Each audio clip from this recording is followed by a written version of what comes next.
Hello, Namaste, and Shiana. I share my experience while hiking the Kungsleden from Abisko to Nikkaluokta in the Arctic region during this vlog. Kiruna is the closest city to both these points, and we decided to take a train from Stockholm to get here. We then took a bus to Abisko from Kiruna, and this is just us before leaving civilization. The overcast weather outside makes us anxious, but the excitement to embark on this hike keeps us optimistic. Firstly, it was important to get into the right rain gear with sufficient mosquito repellents, and then we could begin. So Kungsleden is a 440-kilometer compilation of some of the best landscapes and views of untouched nature that Sweden has to offer. And we did a part of the stretch of about 110 kilometers from Abisko to Nikkaluokta. So let's keep going. It's about 5:30 and we wanted to reach the first station by 10, which is about 15 kilometers away and seemed reasonable. We started walking and the theme for the first stretch was forest. Some beautiful landscapes welcomed us. We had heard about how you can drink water directly without filtering in this region. This is Chris testing the water, and looking back, it was definitely safe. So after walking about 17 kilometers, it's 11:30, we finally made it to the first station, Abisko. We were exhausted, wanted to set up the tent quickly and grab some food. After some searching, we found an amazing spot with perfect protection from the wind and a good view. This is when we decided to camp and rest for the night. It's a new day, the weather is good. We quickly repack everything, freshen up and continue. We're exiting Abisko National Park and we did not have a bridge to cross here. Chris was quite protective of his hiking boots, and this is him being well equipped to cross the river. For the record, I was wearing trail runners that could dry quickly, and we had an ongoing argument about which shoe was better. Obviously, by the end of the trip, mine had proven to be superior. For the next section, we were supposed to be between these mountains that is called as the Sami Gateway, but we came out of the national park and did not find any markings along the path. We continued walking, hoping it was right, and also checking the map from time to time, positioning ourselves with all the wrong markers. Classic signs of first-time hikers. After walking for about 3 hours in the wrong direction, we met two gentlemen who helped us correct our sense of direction. But before we could head back, we stopped for lunch and refreshing at this bridge with the waterfall. The water was so pure at this section that we could see the riverbed from a considerable distance. Re-energized, we start back in the right direction, hiking up the mountain to an amazing view of nearby valleys and distant snow-covered peaks. We finally saw the red marked path and felt relieved. Actually, relieved might be underselling it, as it awakened the spirit of Master Uguay in Chris, with him demonstrating his martial arts expertise. We had lost close to 7 hours, but we finally were back on the right path, walking along the valley between the mountain ranges on either side. We were glad. The scorching sun did not make it easy, with it draining our energy at drastic rates and us close to dragging our feet. Sometime later, the mountain shadow regions brought the much needed relief of cooler conditions. The cooler conditions meant more mosquitoes, and we were well prepared. It was an extremely hot and tiring day, and we decided to camp around 9:30 at this picturesque location. It's day 2, and the fatigue from the earlier days of hiking is catching up as well. This doesn't stop Chris from being as cheerful as ever, and me from looking like a living ghost. We needed to keep going, so after some rehydrating and freshening up, we continued. Getting lost the previous day meant that we didn't reach the next station, Abisko, and we had about 5 kilometers to go according to the signboards. We continued walking at a steady pace and reached Abisko around 3 pm. However, the distance was not accurate and it took more time than we expected. This is also when we realized that the distances were unreliably marked. We had a quick stop near the station, and that's when we came across one of our first issues. Chris had a blister on his feet. With some temporary aid from the blister tape, we continued for about an hour. Now we stopped for lunch and refreshing. We would usually avoid cooking while it was extremely windy. However, the comfort of warm food is energizing and helpful in maintaining a good pace.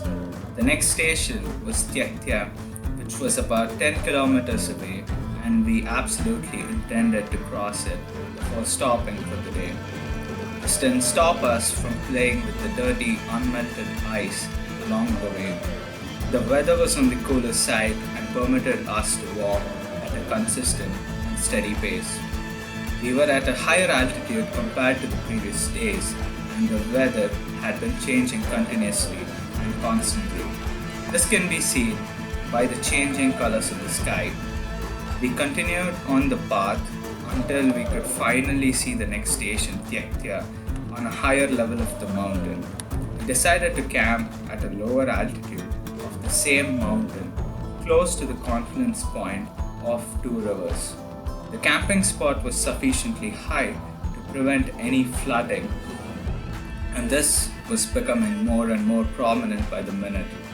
We managed to set up the tent, and within minutes, the close-by mountains disappeared in the thick grey clouds. We just entered the tent, and the strong feeling of an approaching storm is now a reality. The wind is gusty, and the rain continues to pour heavily. At the moment, you realize how small you are in front of nature. However, we were more focused on surviving the storm under a tarp, and we were sitting on the opposite corners of the tent with our backs covering the other two corners. We felt that the temperatures would drop with the storm, and we chose to wear all the clothing we had. The storm was heavy with the water leaking in, and we did our best to prevent flooding inside the tent. Looking back, we didn't know if we were doing the right things, but we did everything we could logically to survive. Also, after about 5 minutes of anxiety, we started thinking rationally. We needed to rest after a long day and also to continue the next day. We decided to take turns sleeping, at least until the storm passed, and that's how we made it through the storm. It's a new day, and we had decided to treat ourselves with some hot, boiling ramen after the stormy night. We'd woken up to some uninvited guests. There was a herd of reindeer about 300 meters from our tent. On reconsideration, we were the uninvited guests. We were definitely recharged and ready to go. We no longer felt the fatigue from the previous days, and it was pleasantly surprising and an optimistic sign for us to continue. We quickly crossed the third station, Nikkaluokta, and headed towards the highest point of the hike, the Nikkaluokta Pass. The first cabin we entered after 3 days in the wild, and it felt heavenly. The path to reach here was extremely rocky, and we knew it would be the same until we crossed the next station, Selka. The weather was changing continuously as we were in the mountains, and we intended to move to the next section at the earliest. The weather was primarily rainy and windy, and it permitted us to proceed at a consistent and good pace. We reached the next station, Selka, around 5 and stopped close by for lunch and refreshing. The next station was about 13 kilometers away, and we intended on walking at least halfway before calling it a night. The new section had a reindeer natural reserve, and we saw lots of herds here. We had walked about 8 kilometers and decided to camp around 9. We had about 38 kilometers remaining for the next 2 days, and things seem positive for a change.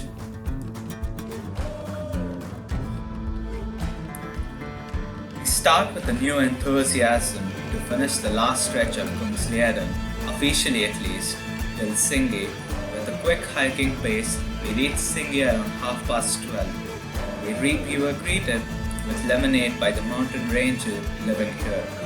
After some pleasant conversation about people continuing with the remaining stretch till Hemawan, people facing bears, moose in the mountains, quite close to where we were actually. We continue towards Kebnekai's field station. So essentially, we were supposed to cross the mountains and continue walking in its valley until we reached the field station. Chris's blisters from continually wearing the hiking boots had become worse. The mountainy and rocky terrain only added to his woes. This reduced our effective hiking speed, but huge kudos to him for pulling through the pain and continuing to progress ahead. We reached Kebnekai's field station around 10 in the night. We stopped here for a while to eat and warm up. So during the entire trip, we used this old army trick of dipping some toilet paper in a can of tuna with oil, and then lighting the paper would provide warmth for about 30 minutes. This proved to be the most reliable source of heat during the entire trip daily. After quickly refilling and ensuring that we were headed in the right direction, we start our night mode hiking. We hiked till about 1 in the night and camped in the forest when we could no longer continue.